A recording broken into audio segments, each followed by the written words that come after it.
interact with each other a little nicer. Yeah. I think that would be. I am here with Rootdawg. Hello, thank you. He is a fetish producer, right? Mm-hmm. So how long have you been in the industry? I started in 2007. It seems like around 15 years. Yeah. And how did you get started? I got started by having the foot fetish and living the experiences of.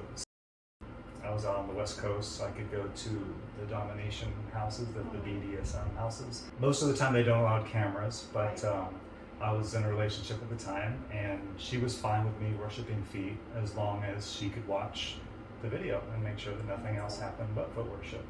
And the women were perfectly fine being videotaped because they didn't have a consent form and they knew I couldn't sell it or anything. Right. And then once I got out of the relationship, then I figured I would do the same thing, but then I would ask for consent, and then I can make some money on the side to drive the fetish. Yeah.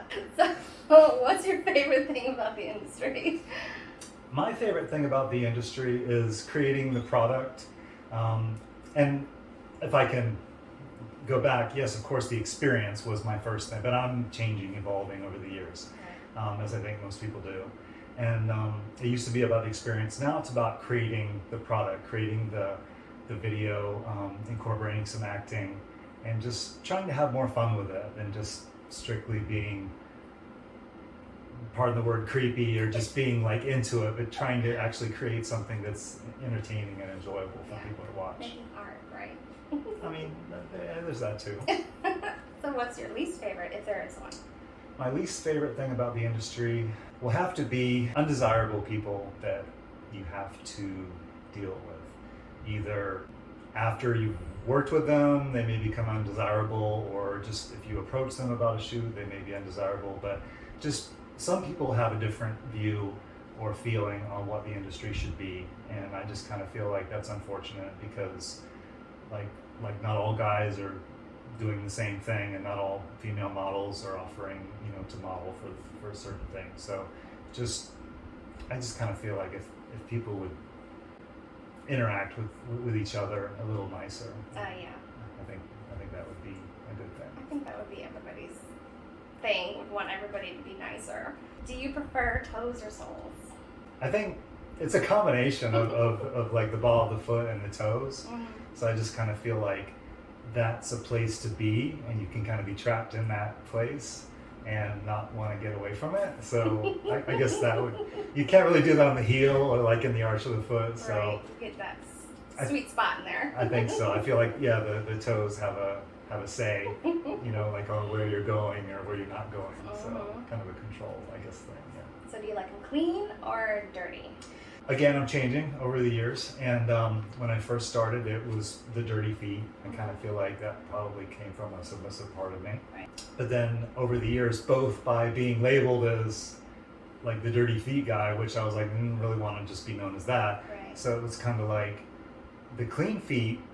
I feel like if somebody just gets out of the shower and their feet are clean, they're going to smell like soap, or they're going to smell like some kind of fragrance from the shower.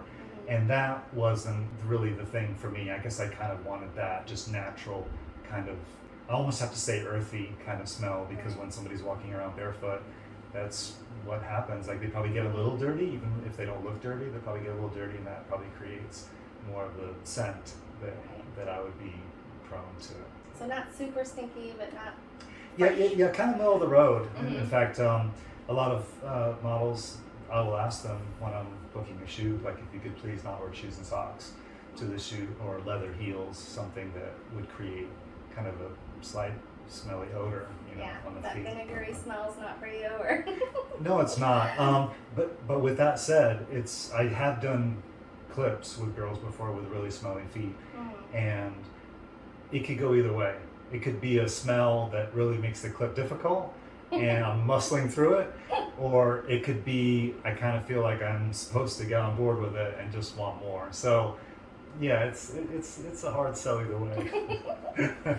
So what is your favorite type of content to film out of all the content that you film? I would probably have to go with the foot smelling and the foot worship, because like the foot gagging is cool, and I think a lot of people may try to get as much of the foot like in their mouth as possible, and obviously you can't do that just foot smelling. So, but I don't want to just say foot gagging, because at the same time I don't want to just like back and forth with the Right. foot.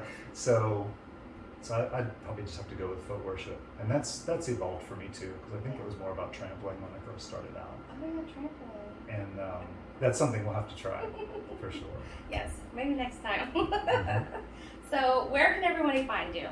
Everybody can find me on Twitter. It's Rootdawg, ROOTDAWG 25. All right. Well, everybody go find him.